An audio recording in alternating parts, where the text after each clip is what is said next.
بارش اتنی زوروں پر تھی، وہ کب سے شیلٹر کے نیچے کھڑی گاڑی کا انتظار کر رہی تھی۔ پریشانی اس کے ہر انداز سے بیان تھی۔ اف، کہاں پھنس گئی؟ سر پر ہاتھ مارتی اس نے گھڑی پر نظر دوڑائی۔ آج تو شامت پکی ہے۔ اسے جہاں کھڑے آدھا گھنٹہ ہونے کو آیا تھا، آس پاس سے گزرتے ہوئے آپ نہ ہونے کے برابر رہ گئے تھے، جو اسے مشکوک نظروں سے گھورنے میں مصروف تھے۔ منحوس ان کو دیکھوں کیسے گھور رہے، وہ سخت نالاں ہوئی تھی۔ تبھی اس کے برابر ایک آدمی آ کر بیٹھا تھا۔ اے بلبل، کہاں جانا ہے؟ اس کی نظروں سے خائف وہ تھوڑا پرے سرک گئی تھی۔ وہ آدمی ابھی بھی اپنی غلاظت سے باز نہیں آیا تھا۔ وہ اس کی باتوں سے گھبرا کر ایک دم اٹھی تھی اور شیلٹر سے نکل گئی، جبکہ اپنے پیچھے اسے مسلسل اس کی آواز آ رہی تھی۔ اب وہ چل کم بھاگ زیادہ رہی تھی۔ پلیز آج بچا لے، پلیز اے خدا، وہ بھاگتی ہوئی دعا کر رہی تھی۔ تبھی سامنے آنے والی گاڑی سے ٹکراتے بجی تھی۔ ٹائر پوری طرح چڑھائے تھے۔ وہ سامان چھوڑے وہیں بیٹھی چلی گئی تھی۔ اسے لگا شاید آج اس کی زندگی کا آخری دن ہے۔ تبھی وہ گاڑی کا دروازہ کھولتے تیزی سے بھاگ نکلا تھا۔ نظر سامنے زمین پر بیٹھے وجود کر پڑی تو وہ تھم سا گیا۔ براؤن شلوار سوٹ پہنے، دوپٹہ سر کر جمائے، بھیگی بھیگی سی وہ اس کے دل میں اتری تھی۔ آپ ٹھیک ہیں؟ اسے اپنے کہے لفظ اجنبی لگے تھے۔ وہ کہاں اسے کہنے کا عادی تھا۔ آواز سن کر پٹ سی اپنی آنکھیں کھولی تھیں۔ میں زندہ ہوں، مجھے یقین نہیں آ رہا ہو۔ بے قرار سے اپنے آپ کو چھو کر دیکھ رہی تھی، یہ جانے بغیر کہ اس کی ایک ایک ادا سامنے والے کے دل پر وار کر رہی ہے۔ تم ٹھیک ہو؟ زندہ ہو؟ اس کا ہاتھ تھام کر اٹھاتے وہ سپاٹ لہجے میں بولا تھا۔ شکریہ، وہ بس اتنا ہی کہہ پائی۔ یہ روڈ پر پاگلوں کی طرح بھاگنے کی وجہ پوچھ سکتا ہوں؟ وہ ایک آدمی میرے پیچھے لگ گیا تھا، مجھے ساتھ لے کر جانے والا تھا۔ میری ماں نے کام سے بھیجا تھا اور میں یہاں پھنس گئی۔ اب وہ مجھے زندہ نہیں چھوڑے گی۔ بات کرتے کرتے اس کے لہجے میں خوف سمٹ آیا تھا۔ گہری جھیل سی آنکھوں میں اداسی دیکھ کر اس کا لہجہ چلی ہوا تھا۔ وہ خود اپنی کیفیت سے انجان تھا۔ کچھ نہیں کہیں گی وہ تمہیں؟ چلو میں تمہیں چھوڑ دوں۔ آج وہ زندگی میں ہر وہ کام کر رہا تھا جو پہلے کبھی نہیں کیا، اور اس کی آفر پر وہ ہونک بن گئی تھی۔ فوراً نفی میں سر ہلاتے قدم پیچھے لیے تھے۔ وہ اس کا ڈر سمجھ سکتا تھا۔ بے فکر رہو، تم محفوظ رہو گی، اس نے اسے تسلی دی تھی۔ وہ مجھے ماریں گے۔ وہ خوف سے کانپی تھی۔ کوئی کچھ نہیں کہے گا۔ چلو، وہ دونوں ہی بارش میں بھیگ گئے تھے۔ اسے نہ چاہتے ہوئے بھی اس کی گاڑی میں بیٹھنا پڑا تھا۔ اس کے بیٹھتے ہی اس نے گاڑی زنگ سے بھگائی تھی۔ وہ گھر میں داخل ہوئی تو سامنے موجود اس کی سوتیلی ماں نے اسے بالوں سے پکڑا تھا۔ کہاں مر گئی تھی ذلیل بے لڑکی؟ وہ درد سے کرا رہی تھی۔ اس کے ہاتھ سے سامان چھوٹ کر گرا تھا، مگر اس ظالم عورت کو پرواہ نہیں تھی۔ اس نے آج بھی اپنا غصہ اس معصوم جان کر نکالا تھا۔ ماں تو پیدا ہوتے ہی مر گئی تھی، جبکہ باپ اسے اس سوتیلی ماں کے رحم و کرم پر چھوڑ کر مر گیا تھا۔ تب سے وہ یوں ہی اس کا ظلم سہتی بڑی ہوئی تھی۔ اب 18 سال کے ہونے پر وہ اس کی شادی اپنے بھائی سے کرنے والی تھی۔ وہ مہنور بچپن سے اب تک اس سب کی عادی بن گئی تھی، مگر جو کل اس کے ساتھ ہونے والا تھا وہ اسے توڑ کر رکھ رہا تھا۔ کل جب کمرے میں کام کر رہی تھی تبھی اپنے پیچھے اس نے آہٹ سنی تھی۔ پیچھے راشد کھڑا مسکرا رہا تھا۔ اس کی سوتیلی ماں کا بھائی، اس کا منگیتر۔ کیا ہو رہا ہے جانم؟ اس کے یوں بولنے پر اس کا دل خراب ہوا تھا۔ وہ اس کے برابر سے گزر کے جانے لگی تھی، تبھی اس کی نازک کلائی اس موٹے کے ہاتھ میں آئی تھی۔ کہاں بھاگ رہی ہے بلبل؟ تبھی وہ ایک دھکا دیتی باہر کی طرف بھاگی تھی۔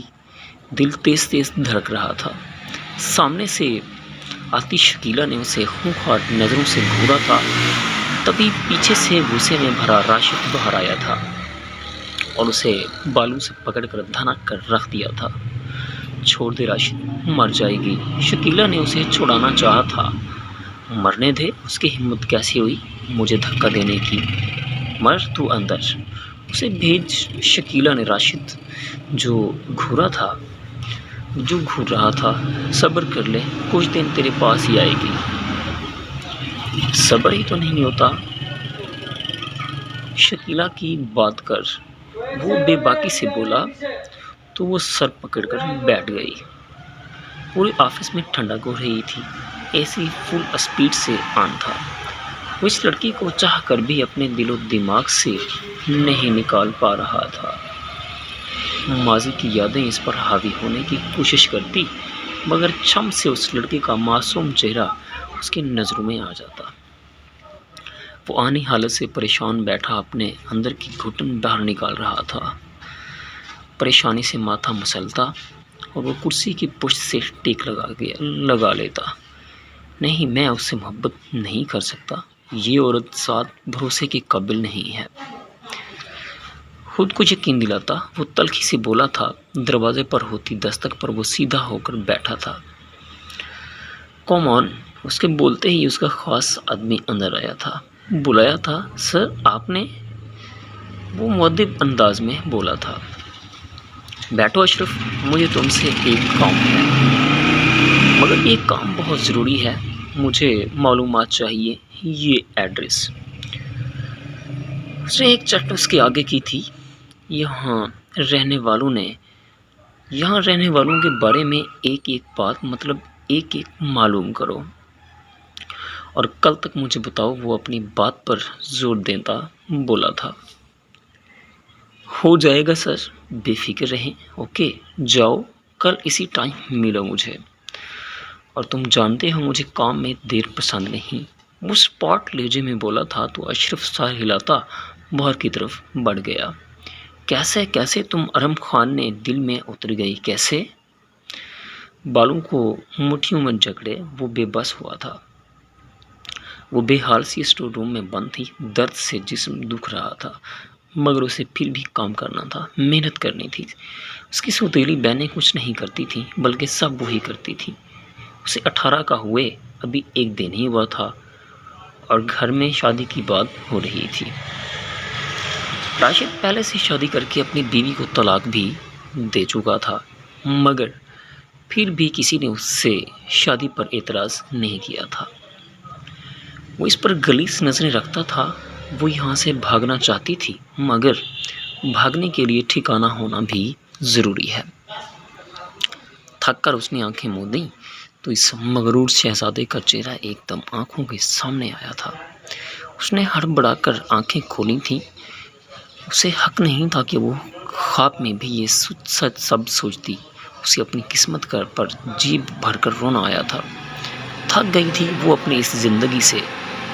اسے برائے نام کھانا دیا جاتا تھا، کپڑوں کے نام پر وہ اپنی بہنوں کی اترن پہنتی تھی، پورا دن کولہوں کے بیل کی طرح کام میں جتی رہتی، پھر بھی چھوٹی چھوٹی بات پر شکیلہ اسے مار مار کر ادھموا کر دیتی۔ وہ مر جانا چاہتی تھی، مگر افسوس یہ بھی اس نے بس میں نہ تھا۔ روتی تڑپتی بلکتی وہ اپنی ماں کو یاد کرنے لگی، جس کی شکل بھی اس نے نہیں دیکھی تھی۔ تبھی دروازہ زور سے بجا تو وہ ہمت کرتی جلدی سے دروازے تک آئی تھی۔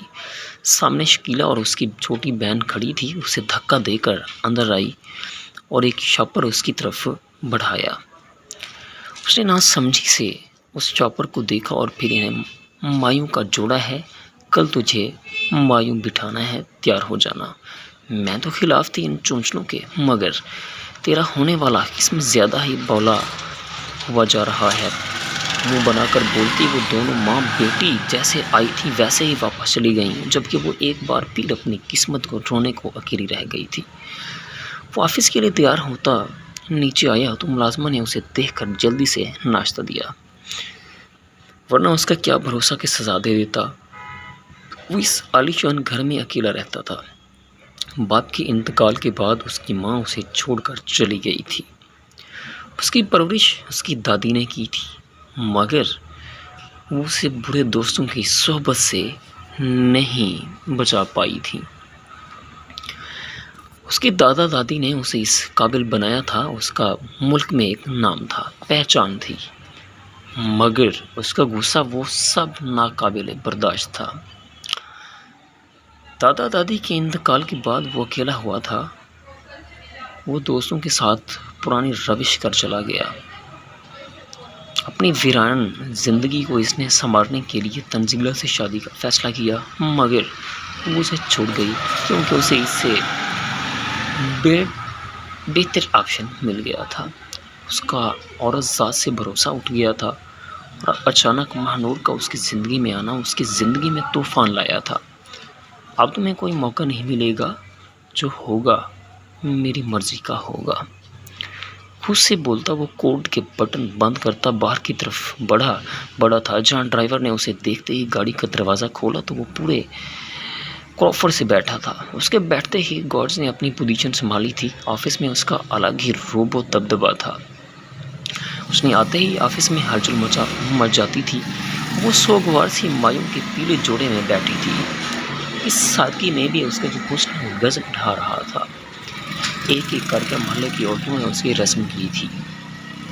مانے کی سرگوشیاں اس کے چہرے کو کوئی رنگ نہ دے سکی۔ وہ بت بنی ہوئی اپنے ساتھ ہوئی کارروائی دیکھتی رہی۔ دل بجھا ہوا تو کہاں کچھ اچھا لگتا ہے۔ سوگوار سا اس نے وہ سب کی توجہ کا مرکز بنی بیٹھی تھی۔ جاؤ بیٹا، بچی جو لے کر جاؤ، تھک گئی ہو گئی۔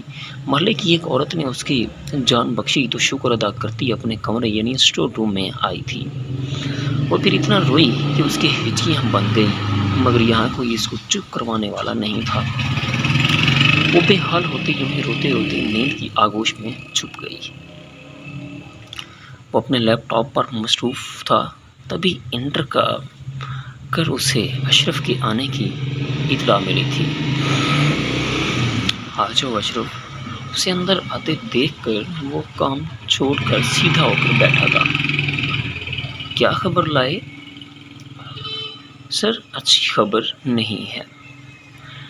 اشرف کی بات پر اس کے ماتھے پر بل پڑے تھے۔ جلدی بولو اشرف۔ سر، وہ کسی علی صاحب کا گھر ہے، ان کی ایک بیٹی مہنور ہے، باقی سوتیلی بیٹیاں ہیں۔ 2 شکیلہ اپنی سوتیلی بیٹی ہر بہت ظلم کرتی ہے اور اب اس کی شادی اپنے طلاق یافتہ بھائی سے زبردستی کروا دیتی ہے۔ اپنی بات مکمل کرتا ہوں۔ اس نے ایک لفافہ اس کے آگے کیا تھا جس میں تمام افراد کی تصاویر موجود تھیں۔ یہ دشمن جان کی تصویریں دیکھ کر وہ ٹھٹکا تھا۔ اتنا معصوم دل موہ لینا والا حسن، یہ کون ہے؟ سر، یہ مہنور ہے، کل ان کی شادی ہے، ان پر بڑا ظلم ہوا ہے، اور کل کس ٹائم ہے اس کی شادی؟ اشرف کی بات کاٹتا وہ پوچھ بیٹھا، شام میں نکاح ہے، کل اس کا نکاح ہوگا، مگر مجھ سے تیاریاں مکمل کرو، حکم دیتا۔ اس نے اشرف کو جانے کا اشارہ کیا تو وہ سر جھکا کر چلا گیا، جبکہ وہ خود اس کی تصویر دیکھتا کہیں کھو سا گیا تھا۔ بہت جلد چرا لوں گا تمہیں، میں اپنے پاس قید کروں گا، دنیا سے چھپا کر۔ محبت سے اس کی تصویر دیکھتا وہ اس کی تصویر سینے سے لگا گیا۔